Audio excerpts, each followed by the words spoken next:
ಒಂದು breaking news ಬರ್ತಾ ಇದೆ, ನೋಡೋಣ ಏನು ಅಂತ.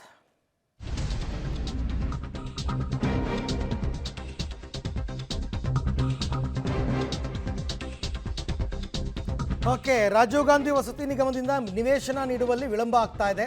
ಪ್ರತಿಭಟನೆ ಮಾಡಿದ್ದಾರೆ ಫಲಾನುಭವಿಗಳು. ಈ ಸಂದರ್ಭದಲ್ಲಿ ಹೈ ಡ್ರಾಮಾ ನಡೆದಿದೆ.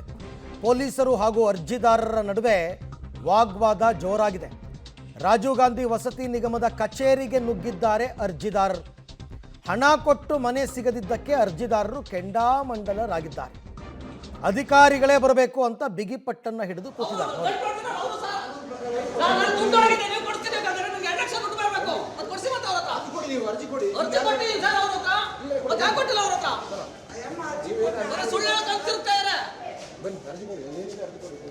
ಅರ್ಜಿ ಕೊಡೋದಲ್ಲ ಅವರು, ಬರೀ ದುಡ್ಡು ಆಶ್ವಾಸನೆ ಕೊಡ್ಬೇಕು.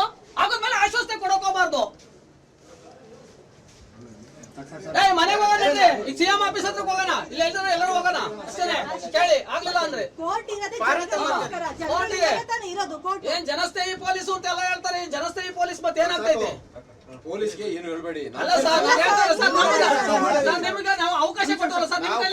ಇದು ಆಡಳಿತಾತ್ಮಕ ವಿಷಯ. ಪೊಲೀಸ್ ಬಗ್ಗೆ ನಿಮಗೆಲ್ಲ ಹೇಳ್ತಾರೆ ಸರ್. ನೀವೇ ಮಾಡಿದ್ರಿ ಸರ್, ನೀವ್ ಹೇಳ್ತಿದ್ರಿ ನಮಗೆ ಸೈನ್ ಮಾಡ್ಲಿಕ್ಕೆ ನಮಗೆ